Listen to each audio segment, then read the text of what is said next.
En medio de ese mundo, Abraham escucha la voz de un único Dios que lo llama a dejar su tierra, su parentela y la casa de su padre para dirigirse hacia una tierra que él le mostrará. Esa tierra es Canaán, la misma región que hoy corresponde aproximadamente a Israel y Palestina. La promesa es clara. Dios le dice que hará de él una gran nación, que bendecirá a quienes lo bendigan y maldecirá a quienes lo maldigan, y que en él serán benditas todas las familias de la tierra, espiritual y territorial. Abarca tanto una descendencia innumerable como un territorio específico, visto como herencia sagrada. Abraham obedece. Deja atrás la seguridad de su entorno para emprender un camino incierto hacia la promesa. Ese acto de fe se convertirá en el punto de partida de las tres grandes religiones monoteístas: judaísmo, cristianismo e islam. Desde ese momento, la tierra de Canaán deja de ser simplemente un espacio geográfico y pasa a ser un símbolo espiritual y profético. Cada paso que Abraham da en esa tierra será recordado por sus descendientes como un acto fundacional. Construye altares, invoca el nombre de Dios y establece un vínculo que se mantendrá vivo durante milenios. Sin embargo, la misma promesa que une también siembra la base de una división profunda. Abraham tiene dos hijos. Ismael nace primero, Ismael, fruto de la unión con Agar, la sierva egipcia de Sara. Isaac nace después, como cumplimiento milagroso de la promesa divina, cuando Sara ya era anciana. Ambos son hijos de Abraham. Ambos son bendecidos, pero la alianza divina se establece específicamente a través de Isaac, y es de su linaje que nacerá Jacob, luego llamado Israel, y las 12 tribus que formarán el pueblo israelita. Ismael, por su parte, recibe también una bendición divina. Dios le promete que será el padre de una gran nación. De él descienden los pueblos árabes, que también consideran a Abraham como su padre espiritual. Aquí radica una de las claves fundamentales del conflicto. Tanto los descendientes de Isaac como los de Ismael se ven a sí mismos como herederos legítimos de Abraham. Ambos conservan narrativas sagradas que los conectan con la misma tierra. Para los descendientes de Isaac, esa tierra fue prometida por un pacto eterno. Para los descendientes de Ismael, también forma parte de su herencia espiritual y de la relación privilegiada que Abraham tuvo con Dios. Esta doble reivindicación atraviesa los siglos y aparece en momentos cruciales de la historia.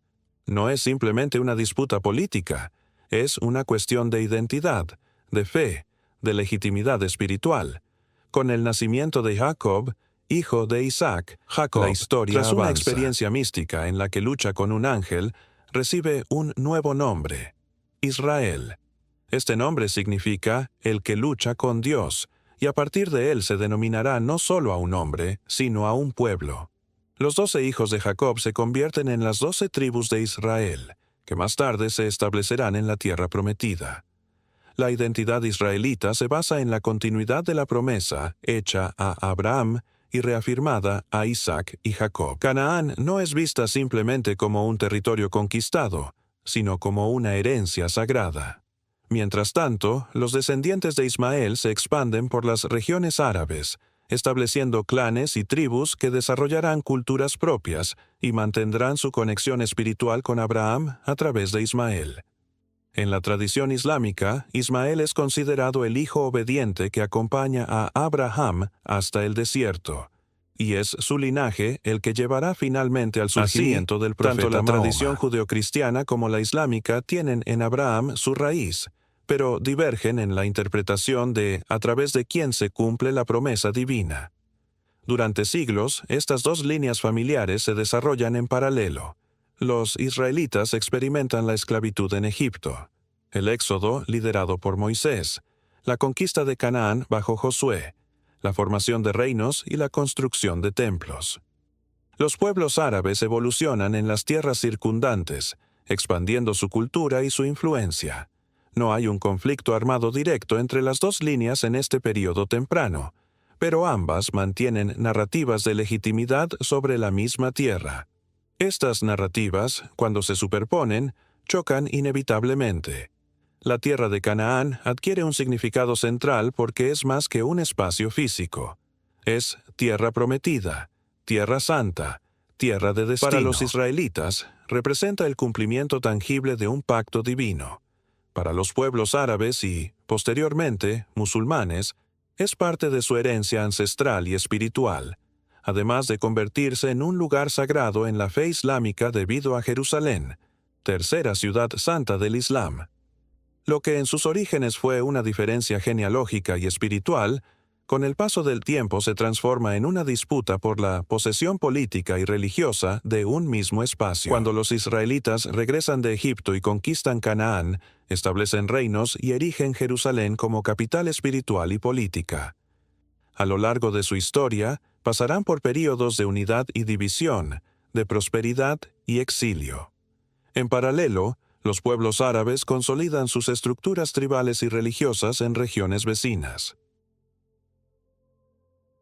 Más tarde, con el surgimiento del Islam, Jerusalén adquirirá una importancia aún mayor como punto de referencia espiritual, al ser el lugar desde el cual Mahoma, según la tradición, ascendió a los cielos en el viaje nocturno. Desde entonces, Jerusalén será vista también como un espacio sagrado islámico. Entender esta raíz bíblica y espiritual es indispensable para analizar el conflicto moderno. Las tensiones actuales no nacieron únicamente con la caída del Imperio Otomano, la Declaración Balfour o la creación del Estado de Israel en 1948. Esos son capítulos recientes de una historia mucho más larga. Bajo cada frontera trazada en mapas políticos contemporáneos hay capas de memoria, fe y promesa que datan de milenios atrás. Ninguna negociación política puede comprenderse completamente si no se reconoce el peso de esas narrativas ancestrales que siguen vivas en la mente y el corazón de millones de personas. Desde este punto inicial, la historia se desplegará como un largo hilo en el que genealogía, religión, política e imperios se entrelazan una y otra vez. Las promesas hechas a Abraham continúan resonando a través de los profetas, los reyes, las conquistas. Las tribus israelitas formarán reinos, sufrirán invasiones y exilios. Los pueblos árabes crecerán en número e influencia hasta que, con el Islam, se convertirán en una de las fuerzas religiosas y políticas más importantes del mundo. Jerusalén, la tierra prometida, Canaán, Palestina, Israel. Todos estos nombres se alternarán a lo largo de la historia, cargados de significados espirituales y políticos que nunca desaparecen, solo se transforman. Si deseas entender cómo un conflicto actual puede estar enraizado en historias que comenzaron hace miles de años, si quieres ver cómo la fe, la historia y la política se entrelazan de una manera única en esta región, este es el camino. Lo que estás por descubrir va más allá de titulares y mapas. Es una narrativa que combina lo eterno con lo temporal, lo divino con lo humano, y que sigue escribiéndose hoy. Quédate, porque esta es solo la primera etapa de un viaje que nos llevará desde las arenas de Abraham hasta los complejos equilibrios geopolíticos del presente. Tras las promesas dadas a Abraham y la separación de los linajes de Isaac e Ismael, la historia avanza hacia un terreno más complejo en el que genealogía, geografía y poder comienzan a entrelazarse de formas decisivas. Las familias ya no son simples clanes nómadas. Con el paso de los siglos, sus descendientes se expanden, se establecen, construyen estructuras políticas, desarrollan culturas y religiones más definidas. Los hijos de Isaac darán lugar a la nación de Israel, con reyes, templos y una identidad espiritual ligada a la tierra prometida. Los descendientes de Ismael crecerán en número e influencia, poblando amplias zonas de la península arábiga y extendiéndose hacia regiones limítrofes con Canaán, Egipto Estos dos mundos, y Siria, inicialmente paralelos, comenzarán a entrecruzarse cada vez más, y en ese entrelazamiento se encuentran los primeros antecedentes históricos de la tensión entre las poblaciones que más tarde conoceremos como israelitas y pueblos árabes. Isaac, el hijo de la promesa, se convierte en el portador del pacto divino. Su hijo Jacob, a quien Dios cambia el nombre por Israel después de la lucha nocturna en Peniel, tendrá 12 hijos que se convertirán en las 12 tribus de Israel debido a la hambruna, y allí, con el tiempo, se transforman en un pueblo numeroso. Este crecimiento preocupa a las autoridades egipcias, que los esclavizan. Es en este contexto que surge Moisés, quien se convierte en el instrumento de la liberación divina. El Éxodo marca el nacimiento espiritual de Israel como pueblo, un evento que tendrá resonancia eterna en su identidad colectiva. La salida de Egipto no es solo un acto de liberación física, sino una reafirmación de que la promesa hecha a Abraham sigue vigente. Dios conduce a su pueblo hacia la tierra de Canaán, la tierra prometida, guiándolos por el desierto durante 40 años. Mientras esto ocurre, los descendientes de Ismael también se desarrollan como clanes y tribus nómadas en la vasta región desértica al sur y al este de Canaán. Se establecen en zonas estratégicas de comercio caravanero, controlando rutas entre Arabia, Egipto y Siria. Aunque la Biblia no dedica extensos relatos a las naciones ismaelitas, menciona su presencia constante en el entorno de Israel. No aparecen como grandes imperios centralizados, sino como pueblos móviles y conectados con el desierto, con estructuras tribales flexibles y relaciones cambiantes con los reinos vecinos. Esta movilidad les da una ventaja geográfica importante, pues controlan pasos y rutas que más tarde serán esenciales para el comercio y la expansión religiosa. Cuando los israelitas finalmente entran en Canaán bajo el liderazgo de Josué, la región ya está habitada por diversos pueblos cananeos con sus propias estructuras políticas y religiosas. La conquista es gradual y compleja.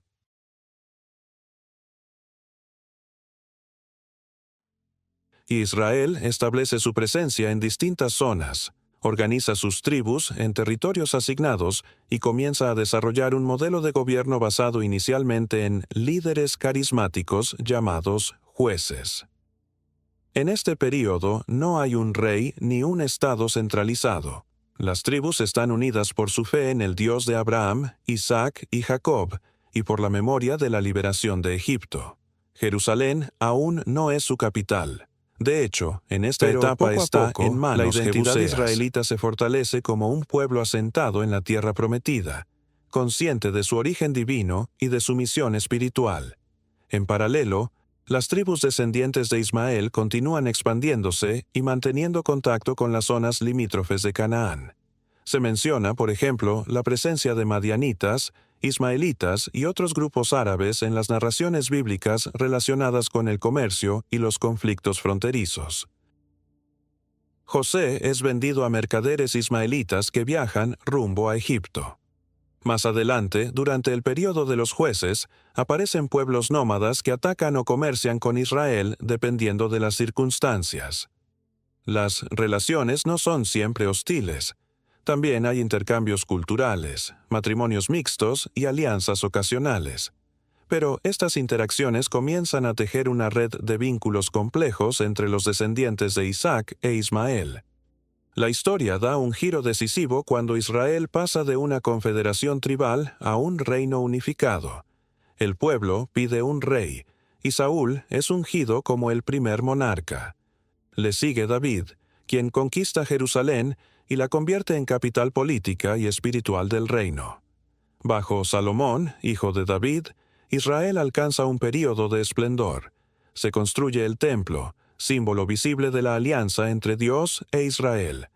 Jerusalén se transforma en un centro religioso de proyección como entidad política organizada. Las relaciones con los pueblos vecinos incluyen alianzas diplomáticas, matrimonios políticos y también tensiones fronterizas. Entre esos pueblos vecinos están los descendientes de Ismael y otras tribus árabes, que observan con atención el ascenso del reino israelita. Sin embargo, tras la muerte de Salomón, el reino se divide en dos: el reino de Israel al norte y el reino de Judá. Esta división interna debilita políticamente al pueblo, abriéndolo a la influencia de potencias extranjeras y a conflictos con vecinos. El norte caerá primero, conquistado por Asiria, y sus tribus serán dispersadas. El sur resistirá por más tiempo, hasta ser conquistado por Babilonia. Estos imperios marcarán profundamente la historia israelita, pero también afectarán a las poblaciones árabes vecinas, que interactúan con estos grandes poderes desde sus propias posiciones estratégicas en el desierto y en las rutas comerciales. Durante estos siglos, las poblaciones árabes no forman un imperio único que rivalice directamente con Israel, pero están presentes como un fondo constante de interacción. Son testigos, intermediarios y a veces participantes en las grandes transformaciones geopolíticas que afectan a la región. Su posición en los márgenes de los grandes imperios les permite adaptarse rápidamente, comerciar con distintos pueblos y mantener una identidad tribal relativamente estable. Esta situación preparará el terreno para su papel crucial en épocas posteriores, cuando un nuevo mensaje religioso surgido en Arabia transformará radicalmente el equilibrio espiritual y político de la región. Las escrituras muestran que, aunque los conflictos con pueblos vecinos como filisteos, moabitas, edomitas o arameos son más prominentes en las narraciones bíblicas, las poblaciones árabes descendientes de Ismael nunca desaparecen de la escena. Están allí, en caravanas que cruzan el desierto, en las fronteras del sur, en las historias de comercio y en ciertos episodios de confrontación. La identidad israelita se fortalece en su contraste con otros pueblos, y entre esos pueblos se encuentran los descendientes de Ismael, que comparten con ellos un ancestro común, pero no la misma interpretación del pacto divino ni la misma relación con la tierra. Con el tiempo, la historia de ambas líneas familiares se entrelazará cada vez más intensamente a través de imperios que dominarán la región. Babilonios, persas, griegos y romanos controlarán el territorio que hoy llamamos Israel y Palestina, afectando tanto a judíos como a pueblos árabes. Estas potencias impondrán estructuras políticas, culturales y religiosas que transformarán profundamente la región. Pero incluso bajo el dominio extranjero, las dos identidades conservarán su Dios único y su apego a Jerusalén. Los árabes, con su movilidad tribal, su conexión con el desierto y sus redes comerciales. Este largo periodo prepara el terreno para las etapas siguientes de la historia. Por un lado, los israelitas experimentarán la destrucción de sus reinos, el exilio y más tarde, la diáspora, transformando su identidad nacional en una identidad religiosa cultural dispersa. Por otro, los pueblos árabes seguirán expandiéndose en el desierto y en las fronteras imperiales, manteniendo una cohesión tribal que será decisiva cuando el Islam surja siglos después. Ambos linajes conservan sus vínculos con Abraham, pero su trayectoria histórica los llevará por caminos distintos que volverán a cruzarse de manera intensa en los siglos venideros. La expansión de estas dos líneas, la formación de reinos israelitas, la consolidación de tribus árabes y el contexto de los grandes imperios forman el entramado inicial de la historia de la región. Aquí no hay todavía un conflicto estructurado entre Israel y Palestina, en el sentido moderno, pero sí existen ya las bases culturales, espirituales y políticas de dos identidades que se miran, se cruzan y en ciertos momentos chocan. Lo que era una diferencia familiar se ha transformado en un escenario regional compartido, donde cada pueblo desarrolla su propia relación con la tierra prometida, con su Dios y con las potencias que dominan el entorno. En las próximas etapas, la llegada de nuevos imperios, la aparición de nuevas religiones y el desarrollo de Jerusalén como centro espiritual de múltiples pueblos intensificarán estas interacciones. Para entender el conflicto moderno, hay que seguir este hilo sin romperlo, observando cómo, a lo largo de los siglos, las capas se superponen y las promesas se reinterpretan una y otra vez. A medida que las tribus israelitas y los pueblos árabes se desarrollaban en sus respectivas esferas, el mundo antiguo experimentaba la irrupción de grandes imperios que modificarían profundamente el mapa político y espiritual de la región. Babilonios, persas, griegos y romanos dejaron una huella indeleble sobre Canaán, sobre Jerusalén y sobre las poblaciones que la habitaban. Ninguno de estos pueblos antiguos se mantuvo aislado. Todos tuvieron que adaptarse a las potencias imperiales que, una tras otra, dominaron este corredor estratégico que conectaba África, Asia y Europa.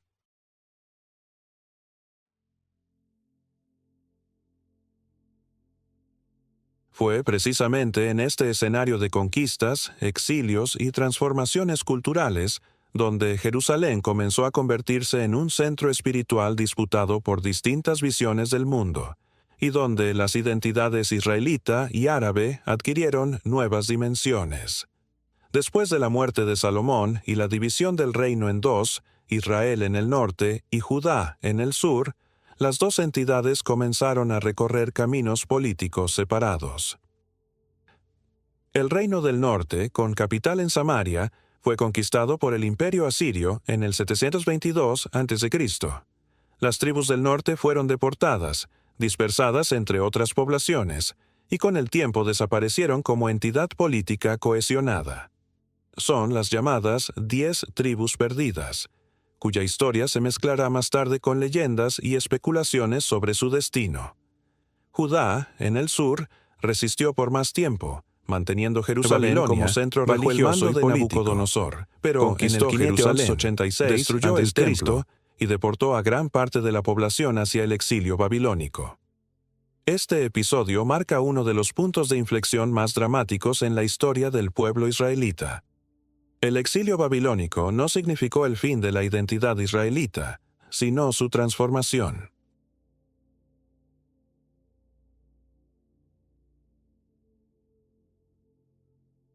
Privados de su templo y de su tierra, los israelitas comenzaron a desarrollar prácticas religiosas que no dependían exclusivamente del sacrificio en Jerusalén. Se fortaleció la lectura de la Torá, la oración en comunidad y la esperanza mesiánica de retorno. En este periodo se gestaron muchas de las ideas que definirían el judaísmo posterior. La promesa de regresar a Sión se convirtió en un eje espiritual. Jerusalén, aunque destruida y lejana, permanecía viva en la memoria colectiva como el centro espiritual irrenunciable. Mientras tanto, las poblaciones árabes, descendientes de Ismael, continuaban extendiéndose en las zonas periféricas de los imperios.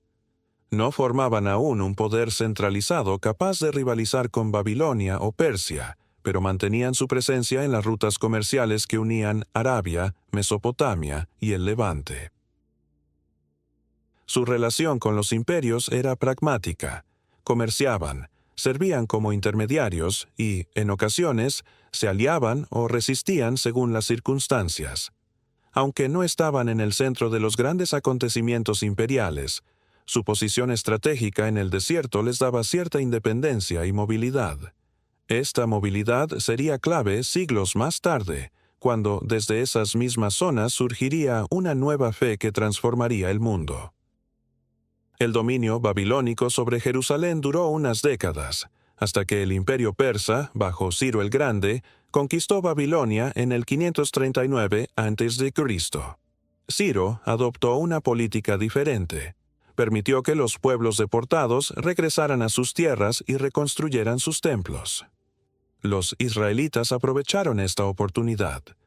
Un contingente regresó a Jerusalén y reconstruyó el templo, dando inicio al llamado Segundo Templo. Este período persa es crucial porque marca el renacimiento político y religioso del pueblo judío en su tierra ancestral.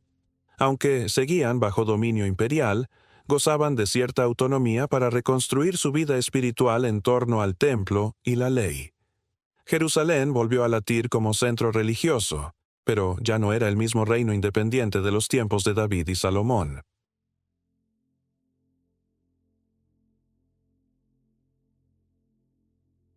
Era una comunidad bajo imperio, que combinaba devoción religiosa con administración política dependiente de poderes externos.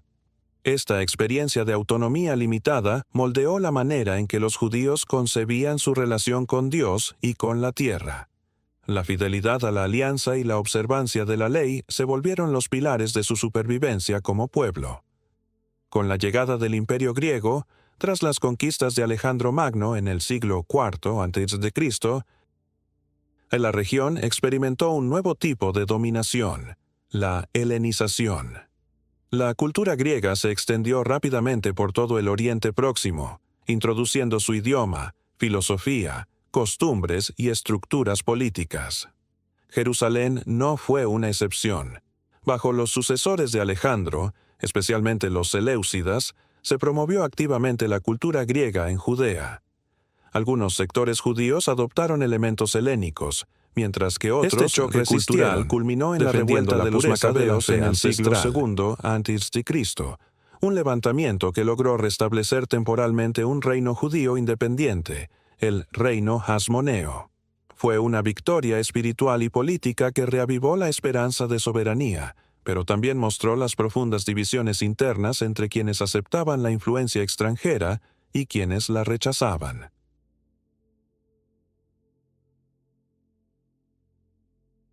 Durante este tiempo, las tribus árabes continuaban en su rol periférico, observando y participando en los intercambios comerciales. La cultura griega también penetró en las áreas árabes, especialmente en las ciudades del Levante, donde poblaciones mixtas adoptaron lenguas y costumbres helénicas. Aunque los árabes no tenían aún una identidad religiosa unificada ni un estado, estaban inmersos en la dinámica cultural que transformaba todo el Oriente Medio. Esta interacción constante con potencias extranjeras y con otros pueblos fue moldeando una identidad flexible y adaptativa. En el siglo I a.C., Roma expandió su dominio sobre la región. Judea se convirtió en un reino cliente y luego en una provincia del Imperio Romano.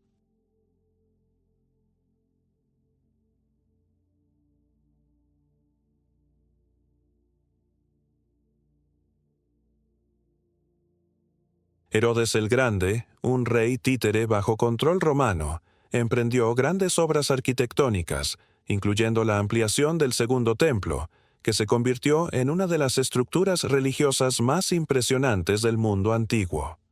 Jerusalén alcanzó un esplendor arquitectónico notable, pero bajo la sombra del poder romano. Esta situación generó tensiones crecientes entre el pueblo judío y el imperio. El deseo de independencia espiritual y política chocaba con la realidad de la dominación extranjera. En este contexto surge el cristianismo, nacido en el corazón del judaísmo y enraizado en la tierra de Israel. Jesús de Nazaret predicó en Galilea y Jerusalén, y su mensaje se expandió rápidamente después de su crucifixión bajo Poncio Pilato.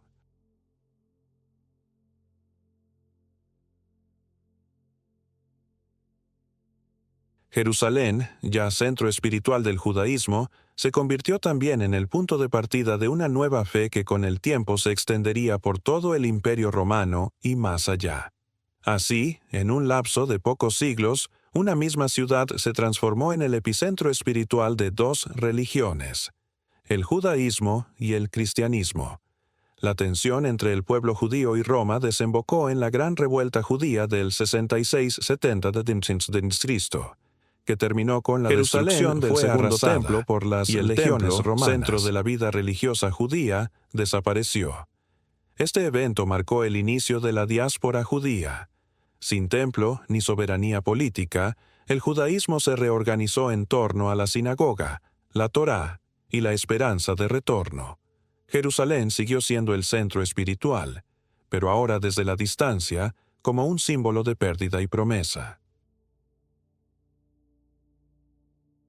Durante todo este periodo, las poblaciones árabes siguieron desarrollándose al margen de los grandes imperios, pero manteniendo vínculos con ellos a través del comercio y la movilidad. En Arabia, tribus nómadas y sedentarias coexistían, practicando religiones politeístas locales, judaísmo, cristianismo o formas sincréticas.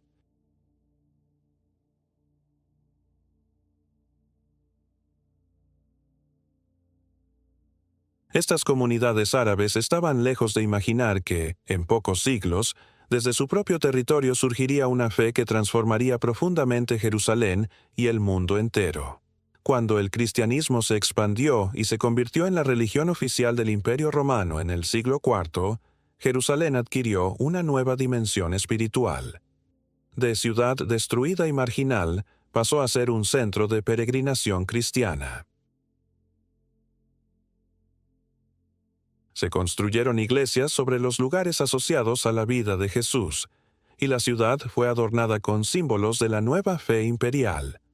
Para los judíos era el lugar de la memoria y la espera. Para los cristianos era la cuna de su fe. Para los árabes era una ciudad en el horizonte, conocida por el comercio y las historias, pero aún no central en su identidad religiosa. Esta situación cambiaría radicalmente con la aparición del Islam en el siglo VII. La historia de este período es fundamental para entender cómo Jerusalén se convirtió en un centro espiritual de alcance universal. Las conquistas imperiales destruyeron reinos, deportaron poblaciones y transformaron estructuras políticas, pero no pudieron borrar el vínculo espiritual de los pueblos con esta tierra. Al contrario, lo intensificaron.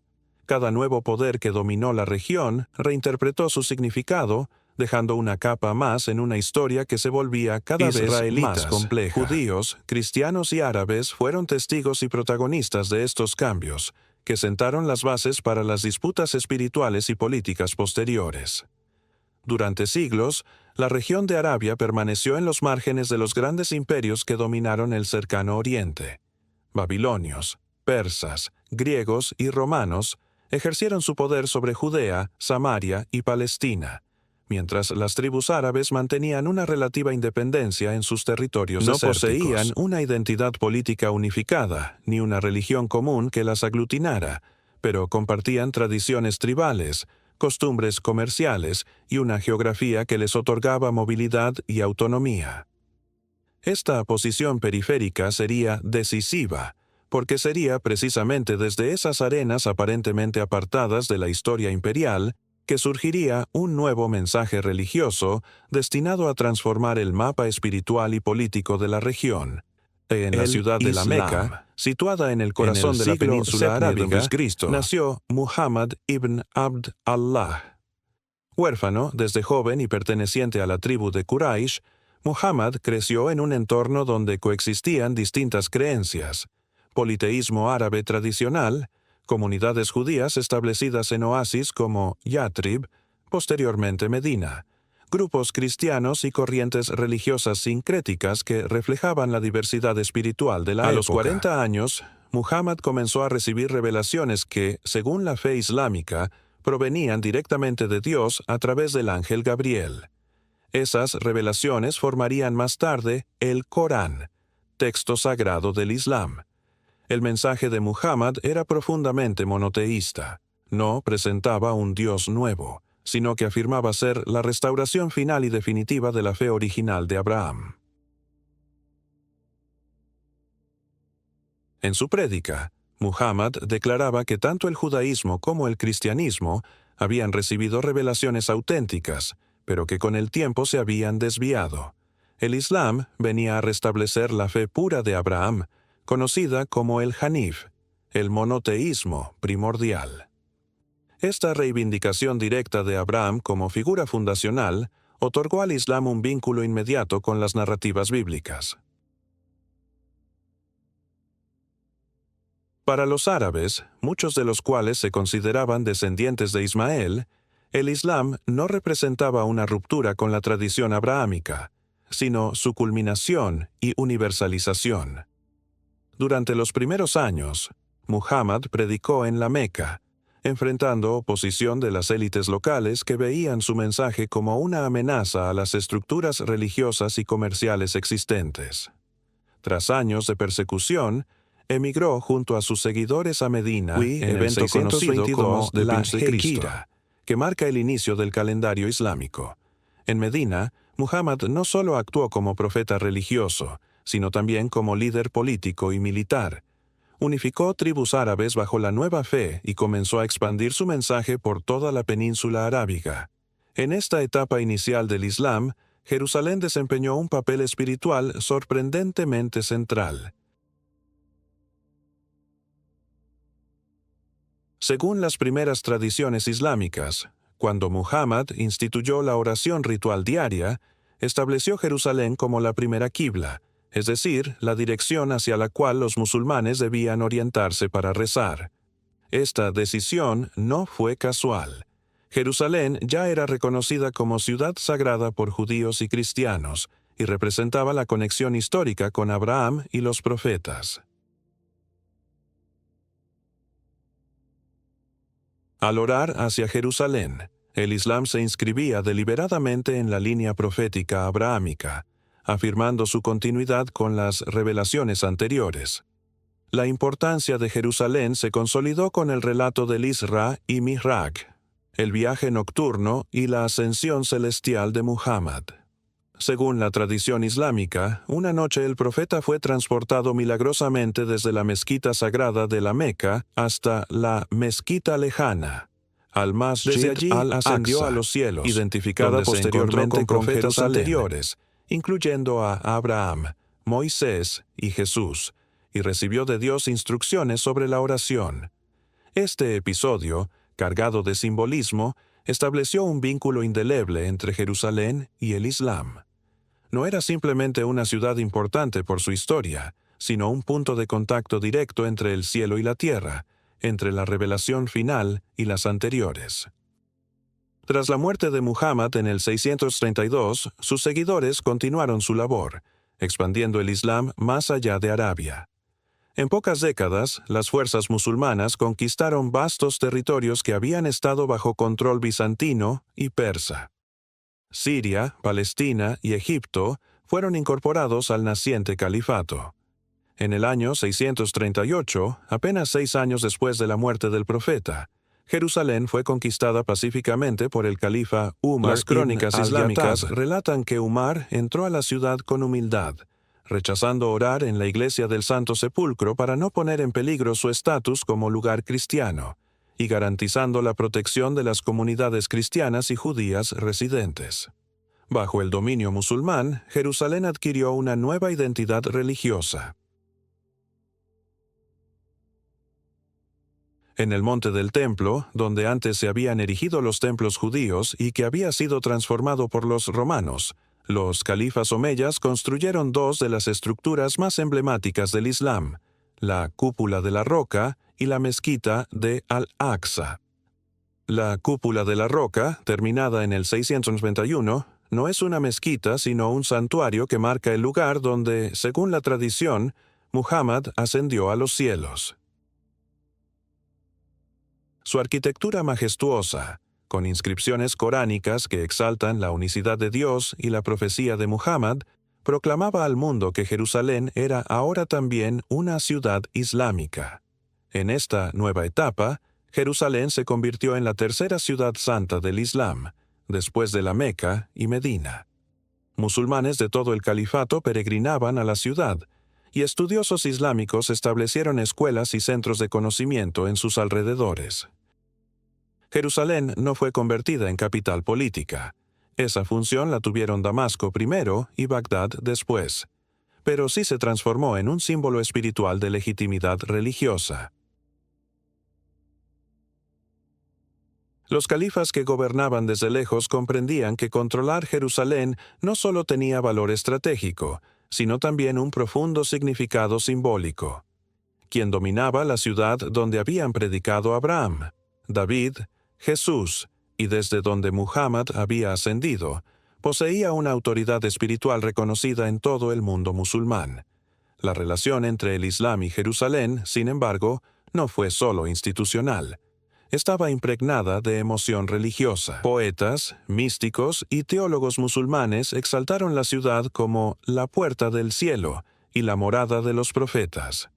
Las peregrinaciones a Jerusalén se convirtieron en actos de devoción complementarios a la peregrinación mayor a la Meca. En los corazones de los musulmanes, Jerusalén no era simplemente un lugar conquistado, sino un espacio sagrado compartido con las tradiciones anteriores, reinterpretado desde la revelación final del Islam. Este cambio tuvo consecuencias profundas para la dinámica de la región. Por primera vez, Jerusalén no estaba bajo el control de un imperio extranjero no abrahámico, como los babilonios, persas, griegos o romanos. Estaba en manos de otro pueblo abrahámico, los árabes musulmanes, que la consideraban parte de su herencia espiritual. Para las comunidades judías que permanecían en la región o que vivían en la diáspora, este dominio representó un cambio significativo. Aunque estaban bajo un régimen islámico, disfrutaron en muchas etapas de más tolerancia que bajo el dominio bizantino, que había restringido severamente su presencia en la ciudad. Los cristianos también continuaron habitando Jerusalén, protegidos por pactos específicos, aunque en un estatus subordinado al poder islámico. El surgimiento del Islam, por tanto, no fue simplemente la aparición de una nueva religión. Supuso la reconfiguración completa del mapa espiritual de Jerusalén, que ya era centro de dos tradiciones, se convirtió en el punto de convergencia de tres. Judíos, cristianos y musulmanes miraban hacia ella con veneración, cada uno con su propia interpretación de su significado, su historia y su futuro. Esta triple sacralidad hizo de Jerusalén un lugar único en el mundo, pero también un espacio especialmente vulnerable a tensiones. Tres narrativas poderosas coexistían en un mismo espacio físico, con puntos en común pero también con diferencias teológicas y políticas profundas. En los siglos posteriores, Jerusalén permanecería bajo dominio musulmán, cambiando de manos entre distintas dinastías y califatos. Omeyas, abasíes, fatimíes y otros gobernaron la ciudad, manteniendo su estatus sagrado.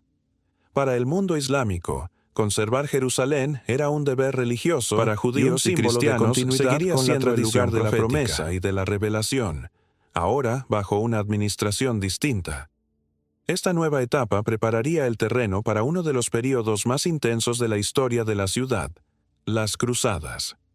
Cuando Jerusalén se consolidó como el tercer lugar más sagrado del Islam y continuó siendo venerada por judíos y cristianos, su importancia trascendió la esfera local.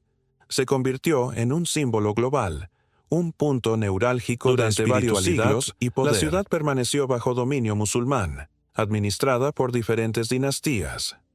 La convivencia entre comunidades judías, cristianas y musulmanas, aunque desigual, fue posible dentro del marco del sistema islámico, que otorgaba protección limitada a las religiones del libro.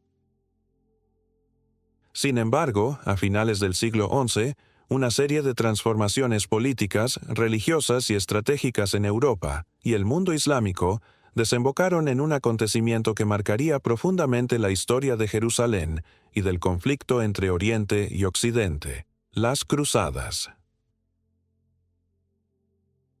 A finales del siglo XI, el Imperio bizantino, debilitado por presiones internas y externas, solicitó ayuda a los reinos cristianos de Europa para frenar el avance de los turcos selyúcidas, una potencia musulmana que había conquistado amplios territorios bizantinos y controlaba rutas de peregrinación hacia Jerusalén. El emperador Alejo I Comneno envió embajadores al Papa Urbano II pidiendo auxilio. En el Concilio de Clermont, en 1095, el Papa pronunció un discurso que cambiaría el curso de la historia. Llamó a los príncipes, nobles y pueblos cristianos de Europa a emprender una cruzada para liberar Tierra Santa de manos musulmanas. Prometió indulgencias espirituales y presentó la empresa como un acto de devoción, sacrificio y penitencia. El llamado a la cruzada encontró un eco inmediato. Multitudes de campesinos, caballeros y señores feudales respondieron con entusiasmo, motivados por una mezcla compleja de fervor religioso, ambición política, deseo de tierras, expectativas económicas y el anhelo de participar en una empresa sagrada. Las primeras oleadas fueron desorganizadas y trágicas, con grupos mal armados que cometieron masacres en su camino, incluyendo pogromos contra comunidades judías en Europa.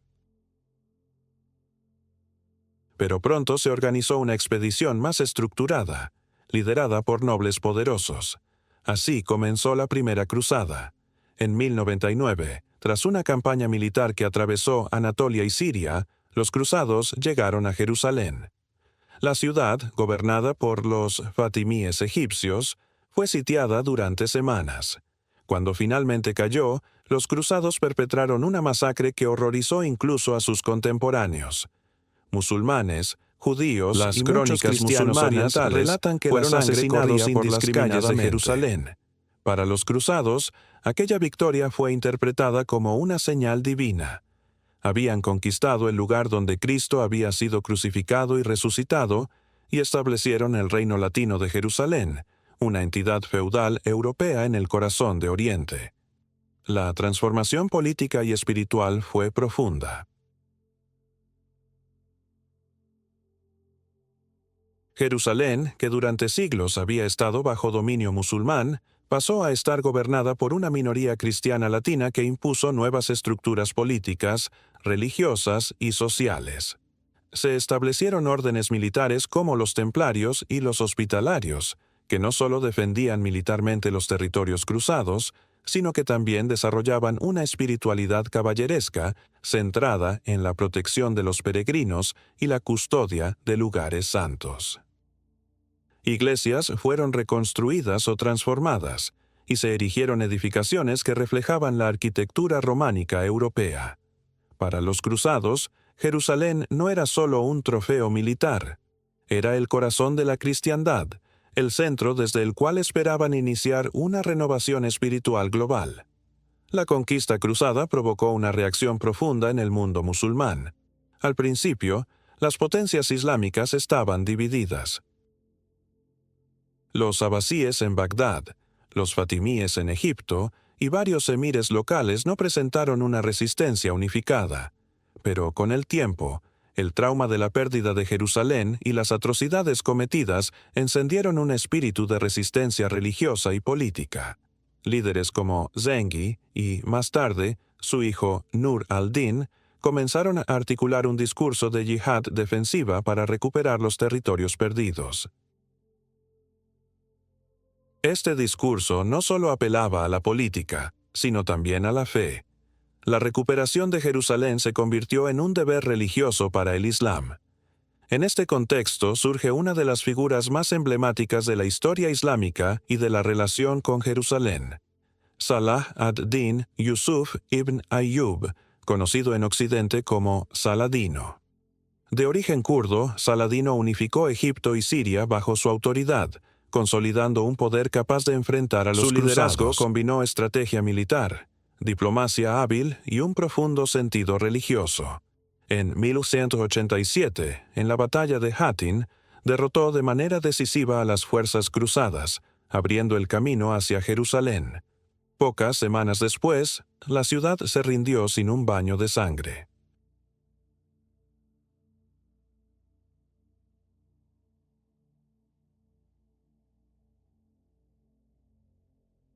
Saladino permitió que muchos de sus habitantes cristianos se fueran mediante el pago de rescates, protegió los lugares sagrados cristianos y permitió el retorno de comunidades judías que habían sido expulsadas por los cruzados.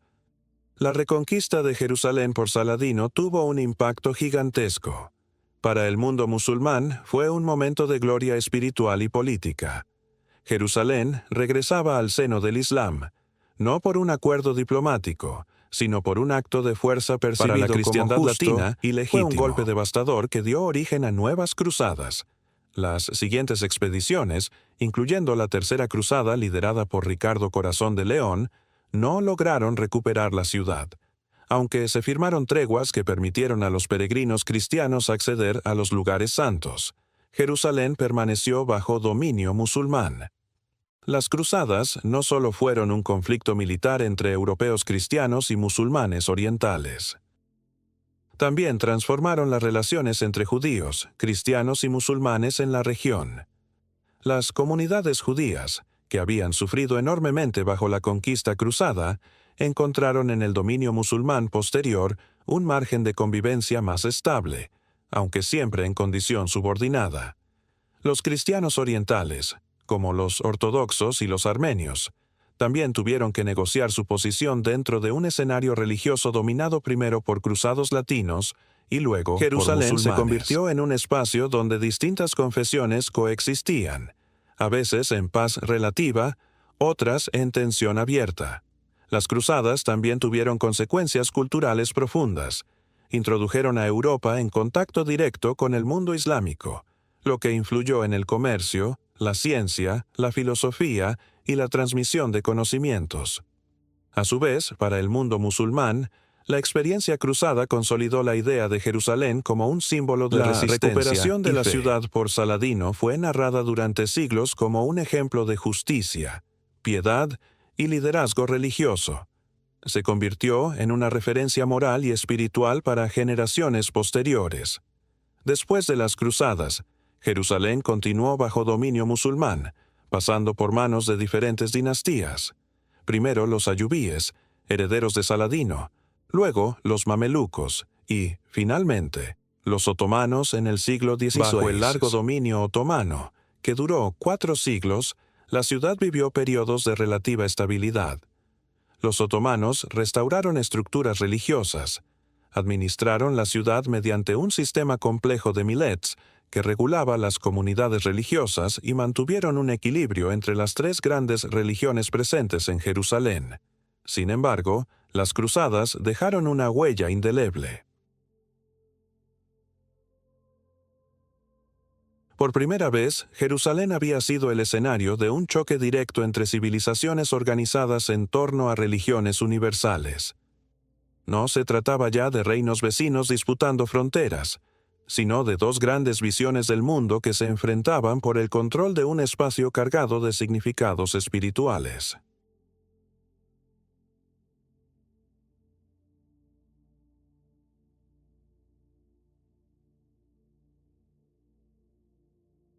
La memoria de estos enfrentamientos perduraría en la conciencia colectiva tanto de cristianos como de musulmanes, alimentando narrativas, profecías y discursos religiosos que llegarían hasta la época moderna. Para los judíos, las cruzadas significaron sufrimiento en Europa y marginación en Tierra Santa, pero también mantuvieron viva la esperanza de redención y retorno. Para los musulmanes, representaron una lucha religiosa por la defensa de un lugar sagrado. Para los cristianos, constituyeron una epopeya espiritual y militar que, aunque fracasó en su objetivo final, moldeó la identidad religiosa y política de Europa durante siglos. Jerusalén, una vez más, se situó en el centro de la historia universal, como escenario de fe, conquista y resistencia.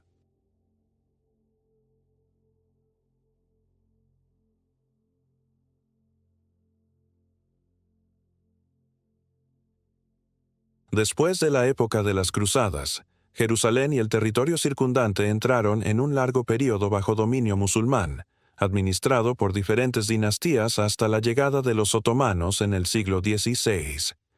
Esta etapa, aunque menos espectacular que las guerras de cruzados y las grandes conquistas, resultó fundamental para moldear la configuración social, religiosa y política que existía justo antes del surgimiento del conflicto moderno entre judíos y árabes. Bajo el Imperio Otomano, Jerusalén no fue el epicentro de un imperio, pero sí fue preservada como ciudad sagrada de gran importancia simbólica, administrada mediante un delicado equilibrio entre comunidades religiosas. Paralelamente, Europa comenzó a interesarse cada vez más por esta región, primero por motivos religiosos y culturales, y luego por ambiciones políticas y estratégicas que transformarían profundamente el destino de Palestina. En 1517, el sultán Selim I derrotó a los mamelucos y anexó Palestina y Jerusalén al Imperio Otomano. Desde entonces y durante los siguientes 4 siglos, la ciudad fue gobernada desde Estambul. Los otomanos implementaron un sistema administrativo basado en provincias y subdivisiones locales, dejando la gestión cotidiana en manos de notables locales y líderes religiosos.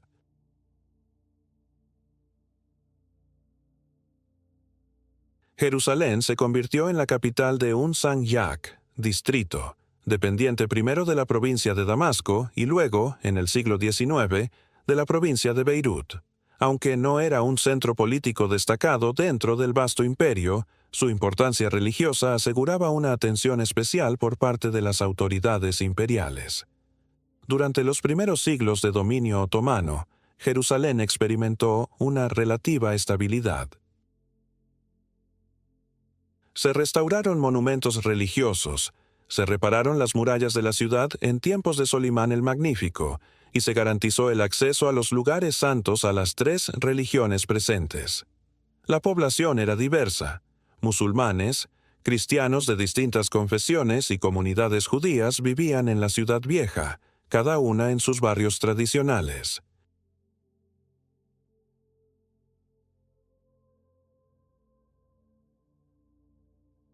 La convivencia no era igualitaria. El sistema otomano clasificaba a los súbditos no musulmanes como dhimíes, con derechos protegidos pero con un estatus inferior. Sin embargo, comparado con épocas anteriores, muchos peregrinos y viajeros describieron la Jerusalén otomana como un lugar donde coexistían distintas comunidades en relativa paz. A lo largo de los siglos, el Imperio otomano fue debilitándose progresivamente. Las tensiones internas, las guerras con potencias europeas y la lenta modernización crearon espacios de intervención extranjera. Las potencias cristianas, especialmente Francia, Rusia y más tarde Gran Bretaña, comenzaron a intervenir en la región en nombre de la protección de las minorías religiosas o de los lugares santos. Cada potencia se presentaba como defensora de una comunidad cristiana específica: Francia de los católicos, Rusia de los ortodoxos. Esta política tenía un trasfondo geopolítico, el llamado Problema de Oriente, que consistía en cómo repartirse la influencia sobre los territorios otomanos en decadencia. En paralelo, el interés europeo por Tierra Santa creció por motivos culturales y religiosos. Peregrinos, arqueólogos, misioneros y aventureros llegaron a Jerusalén, motivados por la fe, la curiosidad científica o la ambición política. Se construyeron iglesias, monasterios y consulados europeos. Aumentó visiblemente en la segunda mitad del siglo XIX, convirtiendo a Jerusalén en un espacio donde se cruzaban intereses religiosos tradicionales y agendas imperiales modernas. Este proceso coincidió con la apertura gradual del Imperio otomano a las reformas administrativas y legales, conocidas como Tanzimat, que intentaban modernizar el Estado y otorgar mayores derechos a las minorías no musulmanas. Las reformas crearon oportunidades para que potencias extranjeras consolidaran su influencia mediante la protección consular de comunidades religiosas. Mientras esto ocurría en el plano político y religioso, en el mundo judío se estaban gestando cambios profundos. Desde la destrucción del Segundo Templo en el año 70, la mayoría de los judíos había vivido en la diáspora, dispersos por Europa, el norte de África y el Medio Oriente. A lo largo de los siglos, comunidades judías mantuvieron una presencia ininterrumpida en Jerusalén, especialmente en el barrio judío, aunque eran numéricamente pequeñas. La ciudad tenía un significado espiritual central para el judaísmo. Era el lugar de las oraciones diarias, la dirección hacia la cual se orientaban las sinagogas y el símbolo del anhelo mesiánico de retorno.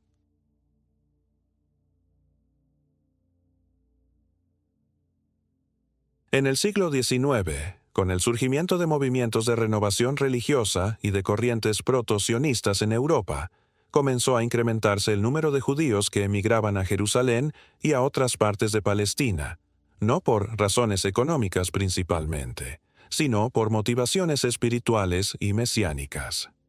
En la misma época, el mundo árabe vivía bajo el dominio otomano sin grandes movimientos nacionalistas organizados. La identidad predominante era religiosa y los árabes de Palestina se identificaban como parte del Imperio otomano y de la comunidad islámica más amplia, la Umma. Sin embargo, las reformas otomanas y la creciente presencia europea empezaron a introducir nuevas ideas, nociones de identidad nacional, prensa moderna, educación secular y asociaciones políticas. Intelectuales árabes en Beirut, Damasco y El Cairo comenzaron a debatir sobre la modernización La segunda y la mitad del siglo identidad XIX, árabe, y los aunque inicios de estos estos movimientos eran eran el aún surgimiento de un incipientes. fenómeno decisivo, el sionismo político. Inspirado por movimientos nacionalistas europeos y por el antisemitismo creciente en Europa Oriental y Central, pensadores como Theodor Herzl promovieron la idea de establecer un hogar nacional judío en Palestina. El primer Congreso sionista, celebrado en Basilea en 1897, estableció oficialmente este objetivo. A partir de ese momento, la emigración judía a Palestina comenzó a organizarse en oleadas llamadas aliyot. Colonos judíos, principalmente de Europa del Este y Rusia, compraron tierras, a menudo a terratenientes ausentes, y establecieron comunidades agrícolas.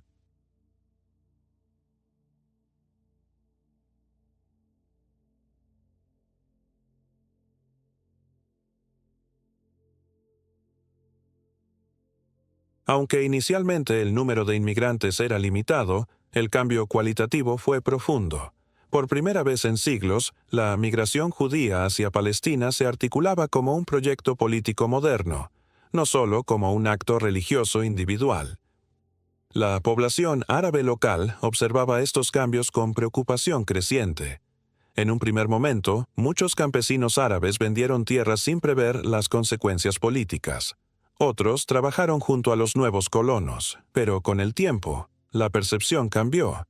La compra sistemática de tierras y la creación de comunidades exclusivas despertaron temores sobre desplazamientos y pérdida de control. A medida que el sionismo adquiría apoyo internacional, especialmente de sectores influyentes en Europa, los líderes locales árabes empezaron a ver en esta inmigración no solo una cuestión económica, sino una transformación demográfica y política potencialmente irreversible. La Primera Guerra Mundial aceleró todos estos procesos. El Imperio Otomano, aliado de Alemania, se enfrentó a las potencias aliadas. Gran Bretaña, interesada en asegurar rutas estratégicas hacia la India y controlar Oriente Medio, lanzó campañas militares en el Levante. En 1917, las tropas británicas bajo el mando de Edmund Allenby entraron en Jerusalén, poniendo fin a 4 siglos de dominio otomano. La ciudad pasó a estar bajo administración. El gobierno británico emitió la Declaración Balfour, en la que expresaba su apoyo al establecimiento en Palestina de un hogar nacional para el pueblo judío, con la condición de que no se perjudicaran los derechos civiles y religiosos de las comunidades no judías existentes. Esta declaración fue un punto de inflexión histórico. Para el movimiento sionista, representó un reconocimiento internacional crucial. Para la población árabe de Palestina, fue percibida como una traición y una amenaza directa. Muchos líderes árabes habían interpretado las promesas británicas hechas durante la guerra, particularmente las correspondencias Hussein-McMahon, como un reconocimiento de la futura independencia árabe en los territorios otomanos. La Declaración Balfour reveló que las potencias europeas tenían sus propias agendas, que no coincidían necesariamente con las aspiraciones locales. Con la derrota otomana y el reparto del Medio Oriente entre las potencias vencedoras, Palestina quedó bajo el mandato británico, formalizado en 1922 por la Sociedad de Naciones. Este nuevo marco político abrió una etapa completamente distinta: la transformación de Palestina en un espacio administrado por una potencia europea, donde convivían un movimiento sionista en expansión y una población árabe local cada vez más inquieta y organizada. Las semillas del conflicto moderno entre judíos y árabes habían sido plantadas con fuerza. Jerusalén, una vez más, estaba en el centro, ciudad santa para 3 religiones, ahora bajo control de un imperio extranjero, escenario de proyectos políticos en competencia.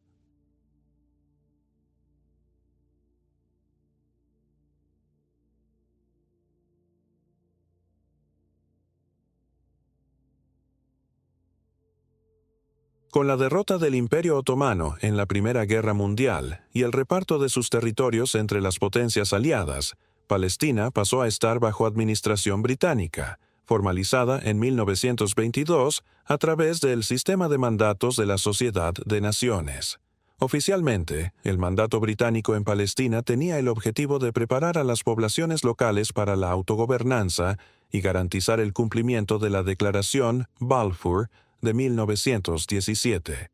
En la práctica, sin embargo, el mandato británico abrió un periodo de profundas transformaciones políticas, sociales y demográficas que sentaron las bases del conflicto abierto entre judíos y árabes que estallaría en 1947-1948. Desde el inicio de su administración, los británicos se encontraron atrapados entre dos compromisos contradictorios.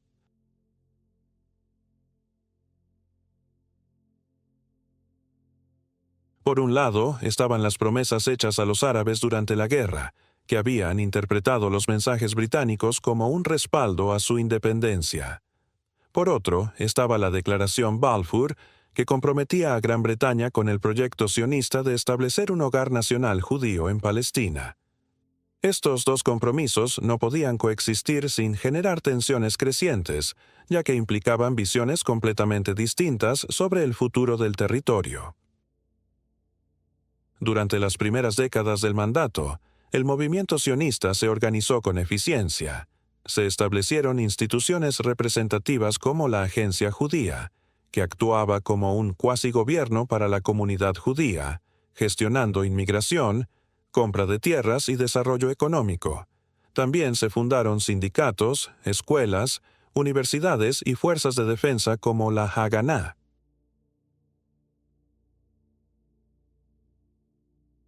Paralelamente, aumentaron las oleadas migratorias judías, en parte debido al auge del antisemitismo en Europa del Este, y más tarde al ascenso del nazismo en Alemania. Decenas de miles de judíos llegaron a Palestina, transformando lentamente la composición demográfica del país. La población árabe, mayoritaria al comienzo del mandato, observaba estos cambios con creciente preocupación. Muchos líderes árabes palestinos veían el proyecto sionista no como una simple inmigración religiosa, sino como un movimiento colonial respaldado por una potencia europea, con la intención explícita de establecer un Estado judío sobre un territorio donde la mayoría era árabe y musulmana.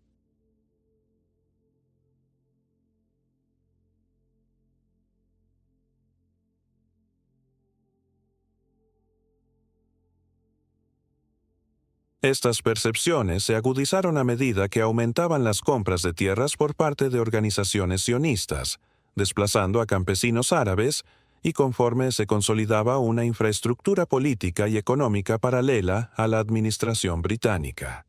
Los británicos intentaron, en distintas etapas, equilibrar ambos lados.